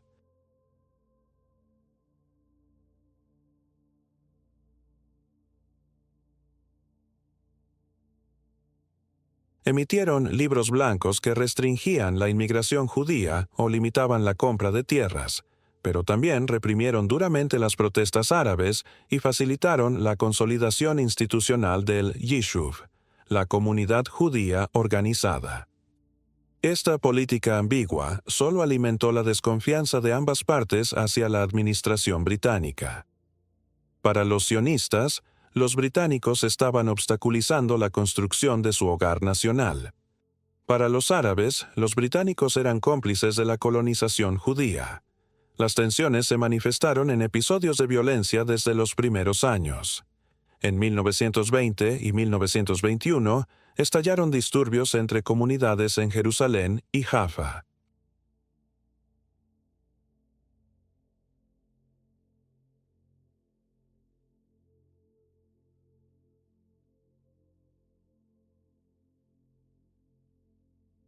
En 1929, un conflicto en torno al Muro de los Lamentos, uno de los lugares más sagrados del judaísmo, adyacente a la explanada de las mezquitas, se convirtió en un levantamiento generalizado en toda Palestina, con masacres en Hebrón y Safed que dejaron cientos de muertos.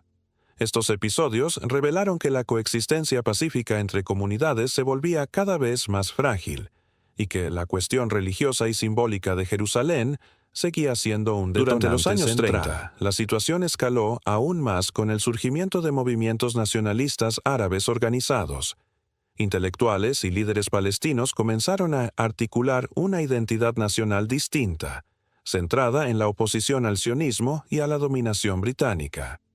En 1936 estalló una gran revuelta árabe que duró 3 años. Fue un levantamiento multifacético que combinó huelgas generales, boicots y enfrentamientos armados. La revuelta fue duramente reprimida por las fuerzas británicas, con la colaboración de unidades judías. Este episodio marcó un punto de no retorno en la relación entre la población árabe y las autoridades británicas, y consolidó la percepción entre los palestinos de que estaban enfrentando no solo a los colonos judíos, sino también a un poder imperial decidido a garantizar el éxito del proyecto sionista.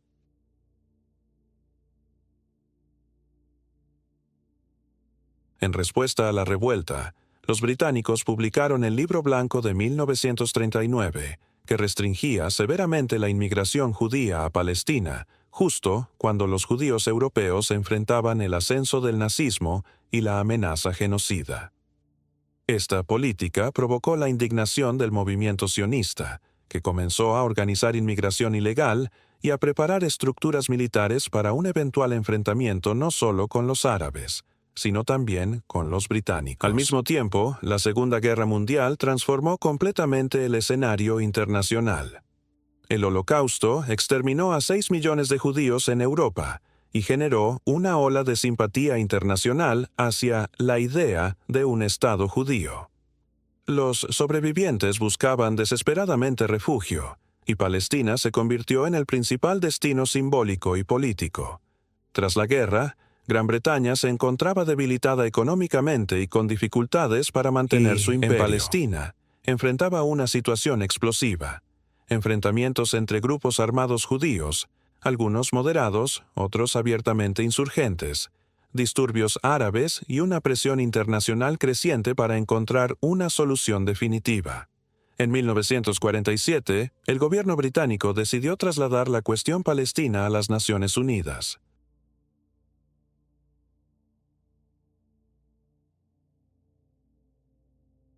La ONU creó un comité especial para Palestina, UNSCOP, que recorrió el país y emitió un informe recomendando la partición del territorio en 2 estados, uno judío y uno árabe, con Jerusalén bajo un régimen internacional especial debido a su importancia religiosa global.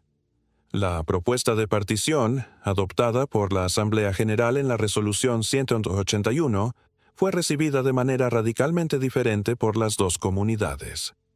El liderazgo sionista, aunque no completamente satisfecho con las fronteras propuestas, aceptó el plan como base para la creación de un Estado judío. Los líderes árabes palestinos y los estados árabes vecinos lo rechazaron completamente, considerándolo una violación del principio de autodeterminación, ya que otorgaba más de la mitad del territorio a una población que, aunque creciente, seguía siendo minoritaria en 1947. Para ellos, la partición era la culminación de un proceso colonial que los desposeía de su tierra. Tras la votación de la ONU en noviembre de 1947, el país se sumió en una guerra civil entre las comunidades judía y árabe. En las ciudades, pueblos y caminos, estallaron enfrentamientos armados. Grupos paramilitares sionistas como la Haganá, el Irgun y Lehi lucharon contra milicias árabes y, en algunos casos, contra fuerzas irregulares provenientes de países vecinos. Alcanzó niveles dramáticos, con ataques, represalias y desplazamientos masivos de población. La administración británica, debilitada y esperando su retirada definitiva, adoptó una actitud cada vez más pasiva, concentrándose en proteger sus intereses hasta la fecha de salida prevista para mayo de 1948. La Guerra Civil de 1947-1948 no fue solo un conflicto local, fue la antesala de un enfrentamiento regional que involucraría a los nuevos estados árabes se convirtió en uno de los epicentros de la lucha. Barrios mixtos se convirtieron en zonas de combate, y la ciudad fue dividida entre sectores controlados por fuerzas judías y árabes. Los accesos a la ciudad fueron objeto de encarnizados combates. Para ambas partes, controlar Jerusalén tenía un significado que iba mucho más allá de lo estratégico. Era una cuestión espiritual, histórica y simbólica. Cuando los británicos anunciaron que abandonarían Palestina el 14 de mayo de 1948, las tensiones estaban al máximo. El movimiento sionista se preparaba para declarar la independencia de un Estado judío, mientras los estados árabes vecinos se preparaban para intervenir militarmente. El conflicto, que había evolucionado durante décadas de tensiones políticas, religiosas y demográficas bajo el mandato británico, estaba a punto de estallar a gran escala. El mundo estaba a las puertas de una nueva etapa en la historia de esta tierra, la Guerra Árabe-Israelí de 1948. La madrugada del 14 de mayo de 1948 marcó un punto de no retorno en la historia del Medio Oriente. Después de décadas de tensiones crecientes bajo el mandato británico, de migraciones, confrontaciones, promesas incumplidas y agendas en conflicto, el movimiento sionista proclamó oficialmente la independencia del Estado de Israel pocas horas antes de que expirara el mandato británico. David Ben-Gurión leyó la Declaración de Independencia en Tel Aviv, evocando la conexión histórica y espiritual del pueblo judío con la tierra de Israel, y presentando al nuevo Estado como heredero legítimo de una historia milenaria interrumpida por el exilio y la persecución. El documento proclamaba la igualdad de derechos para todos los habitantes y tendía la mano a los vecinos árabes para la paz. Pero fuera de las paredes donde se leyó esa declaración, el país ya ardía en llamas. Apenas terminada la ceremonia, los ejércitos de Egipto, Transjordania, Siria, Líbano e Irak cruzaron las fronteras para intervenir en Palestina. La guerra civil interna se transformó en un conflicto regional abierto, la primera guerra árabe-israelí. Para los estados árabes, esta intervención era presentada como una defensa de la población palestina y una respuesta a la partición que habían rechazado. Era una guerra de supervivencia. Si fracasaban, el recién nacido Estado de Israel sería destruido antes de cumplir un año. Los primeros meses de la guerra fueron caóticos. Las fuerzas judías, organizadas principalmente en torno a la Haganá, tuvieron que enfrentar simultáneamente milicias árabes internas y ejércitos regulares de varios países vecinos. Al principio, la superioridad numérica árabe parecía una amenaza existencial. Sin embargo, la coordinación entre los ejércitos árabes fue deficiente. Cada país tenía objetivos propios y no existía una estrategia unificada. Transjordania, gobernada por el rey Abdullah, se concentró en ocupar Cisjordania y Jerusalén Oriental, áreas que aspiraba a incorporar a su reino. Egipto avanzó desde el sur con objetivos más limitados. Siria y Líbano tuvieron un papel más periférico. Irak desplegó tropas, pero sin una ofensiva. Las fuerzas judías mostraron una capacidad notable de organización y adaptación. En los meses anteriores a la retirada británica, habían consolidado su estructura militar, unificando a la Haganá, el Irgun y Lehi bajo el recién creado Tzahal, Fuerzas de Defensa de Israel. También recibieron apoyo logístico y armamentístico clandestino desde Europa, particularmente de Checoslovaquia. La motivación ideológica y la disciplina interna compensaron en parte la inferioridad inicial en armamento pesado. En cuestión de semanas, las fuerzas israelíes pasaron de la defensa a la ofensiva. Uno de los escenarios más intensos de la guerra fue Jerusalén. La ciudad, dividida entre sectores judíos y árabes, se convirtió en un campo de batalla.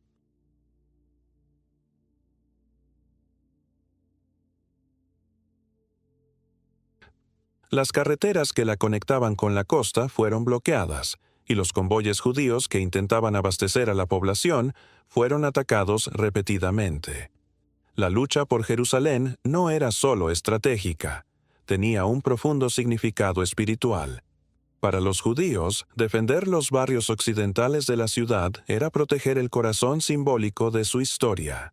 Para los árabes, impedir la consolidación israelí en Jerusalén era una cuestión de honor religioso. A finales de mayo, la Legión Árabe de Transjordania, considerada la mejor fuerza militar árabe, tomó el control de la ciudad vieja, expulsando a la población judía que había residido allí durante siglos. Los accesos al Muro de los Lamentos quedaron bloqueados, y la ciudad vieja pasó a manos árabes hasta 1967. Fuera de Jerusalén, la guerra se desarrolló en varias fases. Entre mayo y junio, las fuerzas árabes lanzaron ofensivas iniciales que fueron contenidas. Las Naciones Unidas impusieron una primera tregua, que Israel aprovechó para reorganizarse, recibir armas y consolidar sus posiciones. Cuando la tregua se rompió, las fuerzas israelíes lanzaron una serie de contraofensivas decisivas. Operaciones militares como Dani, Dekel y Yoav les permitieron tomar amplios territorios más allá de los asignados al Estado judío por el plan de partición. Ciudades árabes importantes como Lida, Lod y Ramla fueron ocupadas, y gran parte de su población árabe fue expulsada o huyó en medio del avance militar. Este fenómeno marcó uno de los aspectos más dramáticos y duraderos de la guerra, el desplazamiento masivo de población palestina, conocido como la Nakba, la catástrofe. Entre 700.000 y 800.000 palestinos árabes abandonaron sus hogares en 1948. Algunos huyeron por miedo al avance de las tropas israelíes o por el recuerdo de masacres como la de Deir Yassin. Otros fueron expulsados directamente en operaciones militares diseñadas para asegurar el control territorial. Muchos esperaban regresar tras una victoria árabe que nunca llegó. Los pueblos y ciudades abandonados fueron ocupados o destruidos, y sus tierras pasaron a control del nuevo Estado de Israel. Para los refugiados y sus descendientes, esta experiencia se convirtió en el núcleo de su identidad nacional y en una herida abierta que sigue viva hasta hoy. Del lado israelí, 1948 fue narrado como una epopeya de renacimiento nacional.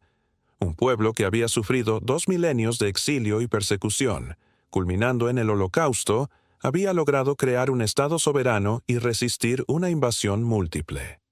Las pérdidas fueron enormes, pero el resultado consolidó la existencia de Israel. La guerra fue una humillación. A pesar de su superioridad numérica, los ejércitos árabes no lograron evitar la derrota. Las divisiones internas, la falta de coordinación y la subestimación de las capacidades sionistas jugaron un papel crucial. La derrota de 1948 dejó cicatrices profundas en las sociedades árabes y en la política de la región. Al finalizar la guerra, en 1949, se firmaron armisticios entre Israel y los países árabes vecinos que redibujaron el mapa de Palestina. Israel no solo conservó los territorios asignados por la ONU, sino que los amplió significativamente. Controlaba el 78% del territorio del mandato, incluyendo gran parte de Galilea, el desierto del Negev y amplias zonas de la llanura costera. Cisjordania y Jerusalén Oriental quedaron bajo control jordano, y la Franja de Gaza quedó bajo administración físicamente dividida por una línea de armisticio. Al oeste, la parte controlada por Israel. Al este, la ciudad vieja y los barrios árabes bajo Transjordania. Esta división perduraría casi 2 décadas. La ONU estableció la Agencia de Obras Públicas y Socorro para los Refugiados Palestinos, UNRWA, para atender a la población desplazada. Campamentos de refugiados surgieron en Cisjordania, Gaza, Líbano, la cuestión Siria de los refugiados palestinos se transformó en un elemento central de comunidades permanentes. Para los palestinos, su regreso era un derecho inalienable. Para Israel, su retorno masivo era visto como una amenaza existencial al carácter judío del Estado. La guerra de 1948 no resolvió el conflicto, lo redefinió.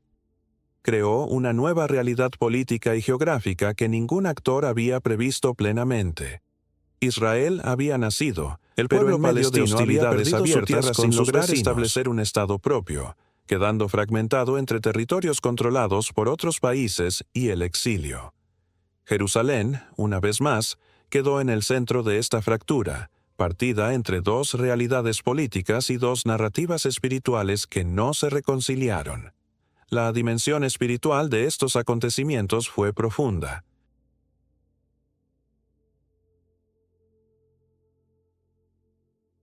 Para muchos judíos, el renacimiento de Israel era visto como un cumplimiento parcial de antiguas profecías, un retorno a Sión después de siglos de diáspora. Para los palestinos y el mundo árabe, la Nakba fue percibida no solo como una derrota política, sino también como una herida sagrada, la pérdida de una tierra vinculada a su fe, su historia y su identidad colectiva. Las mezquitas, iglesias y sinagogas que se encontraban en estas tierras se convirtieron en testigos silenciosos de un cambio radical en la historia de la región. El conflicto que emergió de 1948 fue más que un enfrentamiento entre dos poblaciones. Fue el choque de dos proyectos nacionales nacidos en contextos históricos distintos, pero que reclamaban el mismo territorio. Fue también el reacomodo de las narrativas espirituales de judíos, cristianos y musulmanes en un nuevo guerra mapa no político. cerró Ninguna de las heridas abiertas durante el mandato británico. Al contrario, las amplificó. Las fronteras trazadas en 1949 no coincidían con las identidades, las memorias ni las aspiraciones de las poblaciones. En este sentido, 1948 fue menos un final que un comienzo trágico. En las décadas siguientes, esta nueva realidad marcaría la política de toda la región. El mundo árabe no aceptó el nuevo estado de cosas. Israel, por su parte, comenzó a construir instituciones sólidas para asegurar su supervivencia en un entorno hostil. Los refugiados palestinos transmitieron a sus hijos y nietos la memoria de la tierra perdida, manteniendo viva una identidad en el exilio. Jerusalén, partida en dos, se convirtió en un símbolo tangible de un conflicto no resuelto, donde muros y líneas de armisticio separaban no solo barrios, sino visiones del mundo profundamente arraigadas. La guerra de 1948 redefinió el mapa político del Medio Oriente, pero no resolvió ninguna de las tensiones fundamentales. El nuevo Estado de Israel nació rodeado de enemigos que no reconocían su legitimidad.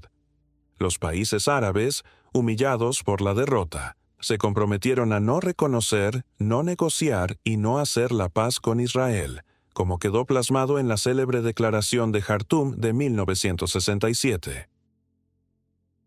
La cuestión palestina, lejos de desaparecer, se intensificó con la consolidación de los campos de refugiados y el surgimiento de una conciencia nacional palestina más definida.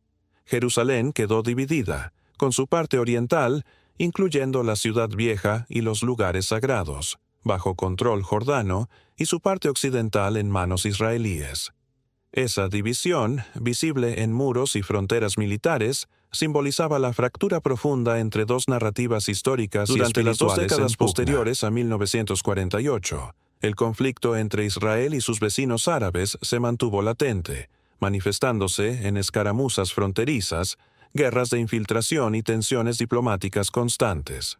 Los refugiados palestinos comenzaron a organizarse políticamente, dando origen a movimientos como Fatah, liderado por Yasser Arafat, que abogaba por la lucha armada para recuperar Palestina. En el escenario internacional, la Guerra Fría añadió una dimensión adicional al conflicto. Estados Unidos se convirtió en el principal aliado de Israel, mientras que la Unión Soviética apoyaba a varios países árabes, en particular Egipto y Siria. El Medio Oriente se transformó en un tablero geopolítico donde las potencias globales proyectaban su rivalidad ideológica y militar.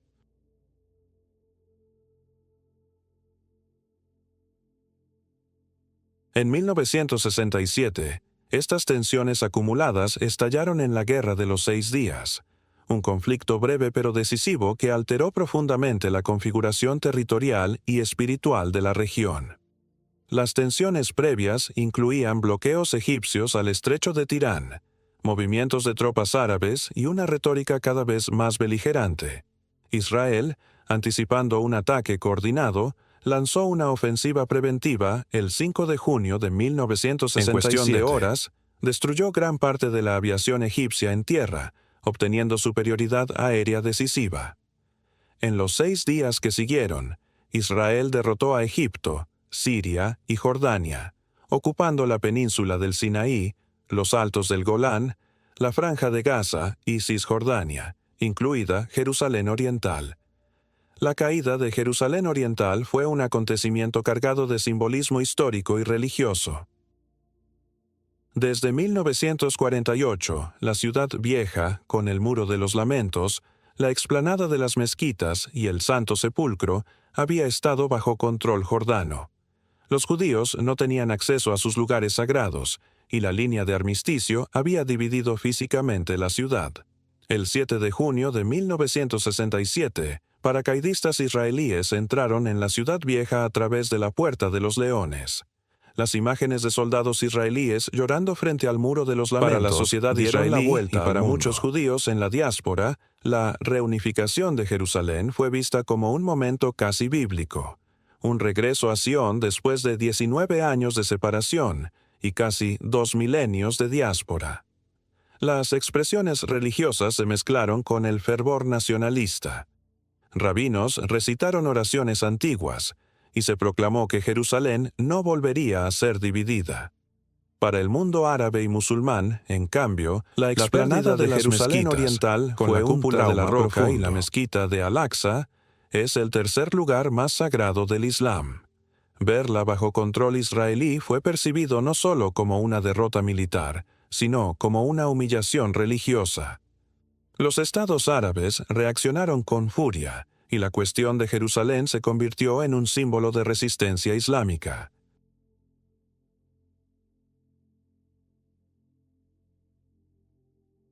La Organización para la Liberación de Palestina, OLP, creada en 1964, adquirió un papel protagónico como representante del pueblo palestino en la lucha por recuperar sus tierras. La guerra de 1967 no solo cambió fronteras, encendió una llama ideológica y espiritual que sigue ardiendo hasta hoy.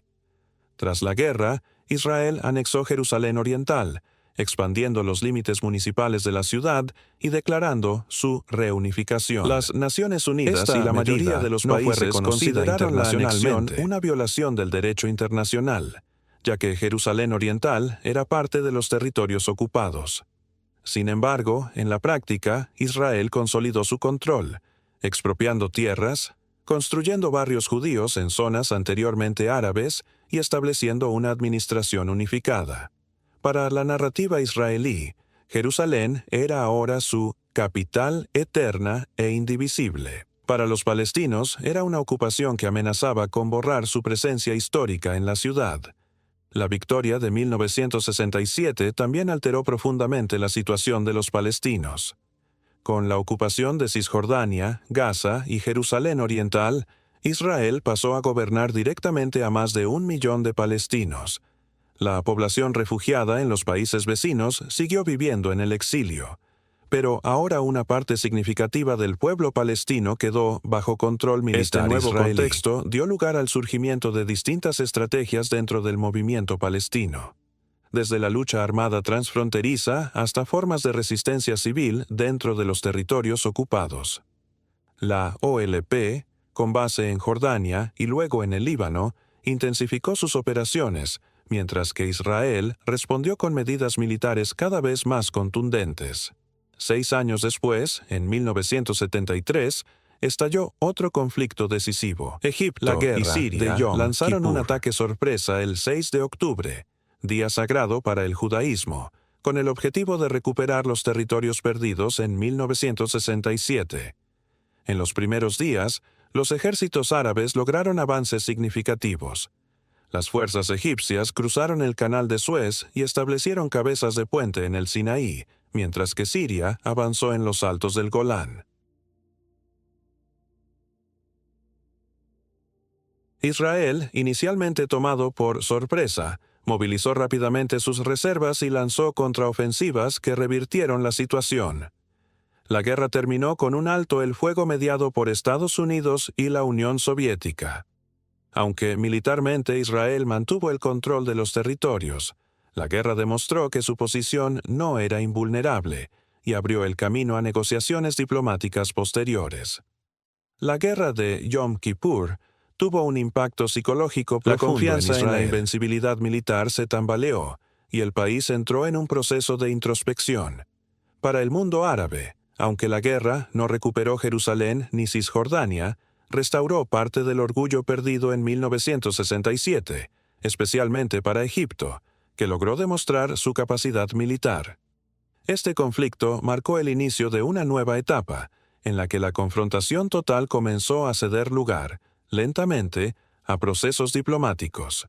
En el plano espiritual, Jerusalén siguió siendo el eje central de las narrativas en pugna. Para los israelíes y judíos de todo el mundo, 1967 se interpretó en muchos sectores como un signo providencial.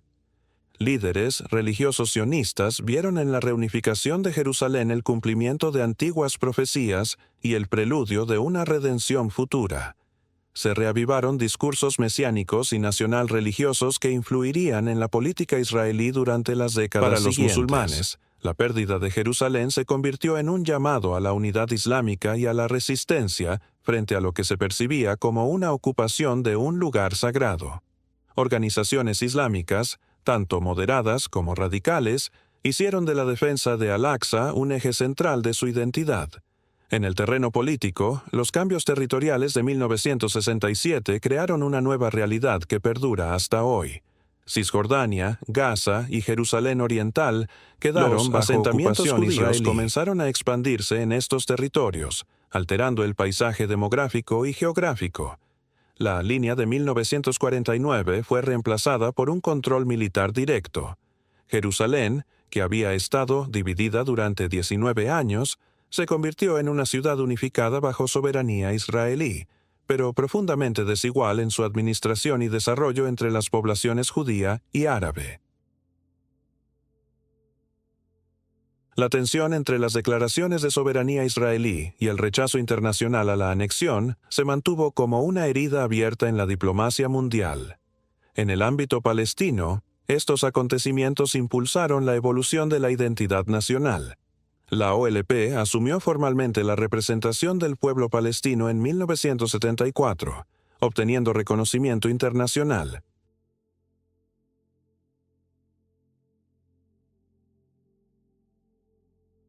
Jerusalén se convirtió en el símbolo de esa lucha. Una ciudad que debía ser liberada, no solo por su valor político, sino también por su centralidad espiritual. Para los palestinos musulmanes y cristianos, Jerusalén Oriental representaba el corazón de su herencia histórica en la tierra. Para Israel era la capital eterna. Estas dos visiones chocaban frontalmente, sin puntos intermedios claros. A lo largo de los años posteriores, la ocupación israelí de Jerusalén Oriental y de los territorios conquistados en 1967 generó una dinámica compleja de control, resistencia y negociación. Ningún proceso de paz posterior ha podido resolver de manera definitiva el estatus de Jerusalén, precisamente porque no se trata solo de una cuestión territorial. Es una cuestión que involucra memoria, fe, profecía, política y símbolos poderosos que atraviesan generaciones. Cada levantamiento posterior se ha desarrollado bajo la sombra de lo ocurrido en 1967, el año que transformó para siempre la geografía espiritual y política de la región. Tras las guerras de 1967 y 1973, el conflicto entre israelíes y palestinos entró en una nueva fase. Las grandes confrontaciones militares entre Israel y los estados árabes comenzaron a ceder terreno a enfrentamientos más focalizados y a intentos diplomáticos internacional se desplazó lentamente de las fronteras interestatales a la relación directa entre Israel y el pueblo palestino, cuya identidad nacional se había consolidado plenamente en las décadas anteriores. Jerusalén, una vez más, se situó en el centro de esta nueva etapa, no solo como espacio físico, sino como símbolo de reivindicaciones irreconciliables. En 1979, Egipto y Israel firmaron un acuerdo de paz histórico. El país árabe más poblado y el líder tradicional del mundo árabe reconoció oficialmente a Israel. A cambio, Israel se retiró del Sinaí. Este acuerdo marcó un giro radical. Por primera vez, un país árabe rompía el consenso de no reconocimiento. Para muchos en el mundo árabe, fue percibido como una traición, especialmente porque el estatus de Jerusalén y los derechos palestinos no se resolvieron en el acuerdo.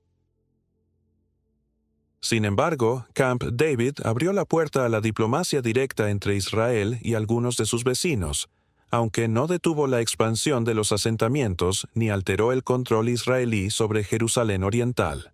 En los años 80, la frustración acumulada en los territorios ocupados explotó en un levantamiento popular sin precedentes, la primera Intifada, que comenzó en 1987.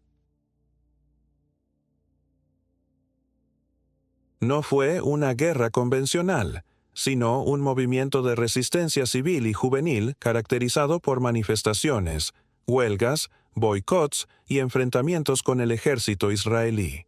Las imágenes de jóvenes palestinos arrojando piedras contra tanques se difundieron globalmente y cambiaron la percepción internacional del conflicto.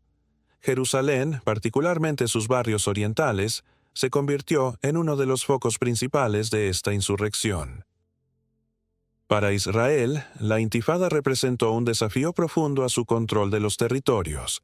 Para los palestinos, fue una afirmación de su identidad y su derecho a la autodeterminación. La Intifada también tuvo efectos políticos. Fortaleció la posición de la OLP como representante legítimo del pueblo palestino y debilitó la narrativa de que el conflicto podía resolverse exclusivamente entre Estados árabes e Israel. A principios de los 90, con el fin de la Guerra Fría y un nuevo equilibrio internacional, se abrieron espacios para una negociación directa. En 1993, Israel y la OLP firmaron los Acuerdos de Oslo, un momento de esperanza que prometía una solución gradual basada en el reconocimiento mutuo. Por primera vez, ambas partes se reconocían oficialmente.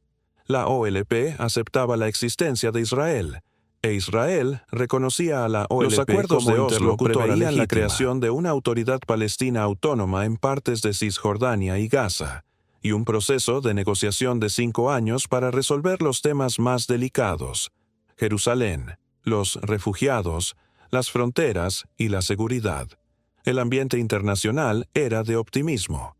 Líderes como Yitzhak Rabin, Shimon Peres y Yasser Arafat aparecieron estrechando manos en la Casa Blanca. Se hablaba de una nueva era en el Medio Oriente. Las realidades sobre el terreno no cambiaron con la misma rapidez. Mientras se negociaba, Israel continuó expandiendo asentamientos en Cisjordania y Jerusalén Oriental, lo que generó desconfianza entre los palestinos. La autoridad palestina, limitada en poderes y fragmentada territorialmente, enfrentó enormes desafíos para gobernar. El tema de Jerusalén volvió a demostrar su fuerza simbólica. Aunque se preveía que su estatus se resolvería en una etapa final, la expansión israelí en torno a la ciudad y la construcción de barrios judíos en zonas orientales consolidaron el control israelí de facto. Los palestinos consideraban Jerusalén Oriental como la capital de su futuro estado. Israel la consideraba su capital eterna. Ninguna de las dos posiciones cedió. Las negociaciones avanzaron en algunos temas, pero el núcleo espiritual y político de la disputa permaneció intacto. En 1995, el asesinato de Yitzhak Rabin por un extremista judío opuesto a las concesiones territoriales alteró profundamente la dinámica política israelí. La ola de esperanza se debilitó. El ascenso de gobiernos más escépticos respecto al proceso de paz, junto con atentados suicidas perpetrados por grupos como Hamas en territorio israelí, erosionaron la confianza mutua. A finales de los 90 y principios de los 2000, el proceso de Oslo estaba prácticamente paralizado. La visita de Ariel Sharon a la explanada de las mezquitas desencadenó la segunda intifada, mucho más violenta que la primera. Explosiones, atentados suicidas, operaciones militares y enfrentamientos se multiplicaron. Israel respondió con incursiones masivas, cercos y la construcción de una barrera de separación que alteró profundamente el paisaje físico y humano de Cisjordania y Jerusalén. Esta segunda intifada no solo causó miles de muertes, sino que destruyó la poca confianza que quedaba entre ambas partes. Jerusalén volvió a ser el epicentro simbólico. Cada acto en torno a la ciudad tenía repercusiones políticas y espirituales de enorme magnitud. A lo largo de las 2 primeras décadas del siglo XXI, el conflicto entró en una fase prolongada de estancamiento. Israel mantuvo su control sobre Jerusalén Oriental y la mayoría de Cisjordania. Los asentamientos crecieron, mientras que las perspectivas de un Estado palestino se desvanecían. Hamás tomó el control de Gaza en 2007, creando una división política profunda entre la autoridad palestina en Cisjordania y el gobierno de facto en Gaza.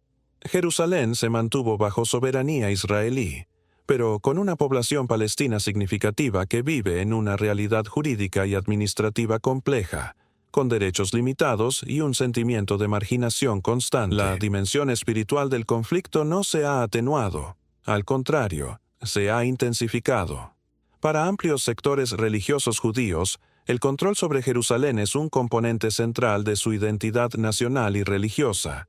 Algunos grupos mesiánicos presionan por cambios radicales en la explanada de las mezquitas, lo que genera temores en el mundo musulmán. Para los palestinos, Jerusalén sigue siendo el corazón de su lucha, un símbolo de resistencia frente a lo que perciben como ocupación y desposesión. Las oraciones en Al-Aqsa, especialmente durante el Ramadán, se han convertido en momentos recurrentes de tensión política y espiritual. A nivel internacional, Jerusalén continúa siendo un punto de fricción. La mayoría de los países mantiene sus embajadas en Tel Aviv, aunque algunos han reconocido Jerusalén como capital de Israel en los últimos años, generando controversias diplomáticas. Los intentos de mediación internacional han fracasado repetidamente en resolver el estatus de la ciudad. Esto no se debe solo a diferencias políticas, sino a la carga simbólica que Jerusalén representa para miles de millones de personas en todo el mundo. Ningún acuerdo puede ignorar esa dimensión sin enfrentar resistencia inmediata. Hoy, más de 70 años después de la guerra de 1948 y más de medio siglo después de 1967, Jerusalén sigue siendo una ciudad físicamente unificada bajo soberanía israelí, pero espiritualmente compartida y disputada por judíos, musulmanes y cristianos. Sus calles son escenario de peregrinaciones, oraciones y también enfrentamientos. Sus muros antiguos contienen capas de historia que ningún poder político ha logrado borrar. Cada piedra de la ciudad vieja parece recordar promesas hechas hace milenios y conflictos más recientes que aún sangran. El conflicto entre Israel y Palestina no puede entenderse sin comprender el papel central de Jerusalén a lo largo de la historia. No es un conflicto meramente territorial ni político. Es un choque de narrativas espirituales, históricas y nacionales profundamente arraigadas. Desde Abraham hasta hoy, ha dejado huellas en esta ciudad que concentra en unos pocos kilómetros cuadrados la memoria viva de pueblos enteros. Y, sin embargo, a pesar de la violencia, la desconfianza y la división, Jerusalén sigue siendo también un lugar donde la fe, la historia y la humanidad convergen. Es una ciudad donde judíos oran en el Muro de los Lamentos, musulmanes se inclinan en Al-Aqsa y cristianos caminan por la Vía Dolorosa. Esta coexistencia tensa, imperfecta, a veces interrumpida por el conflicto, revela que Jerusalén no pertenece únicamente a una narrativa, sino que está inscrita en la conciencia espiritual de gran parte de la humanidad. Si esta historia te ha ayudado a comprender mejor la profundidad del conflicto, su dimensión bíblica, histórica y espiritual, y quieres seguir explorando temas complejos que conectan pasado y presente, fe y política, historia y profecía, te invito a suscribirte, dejar tu me gusta y compartir este contenido para que más personas puedan conocer la historia completa de Jerusalén y de esta tierra que ha sido testigo de tantas promesas, lágrimas y esperanzas. Comprenderla Jerusalén es dar un paso hacia el entendimiento de nuestro propio tiempo.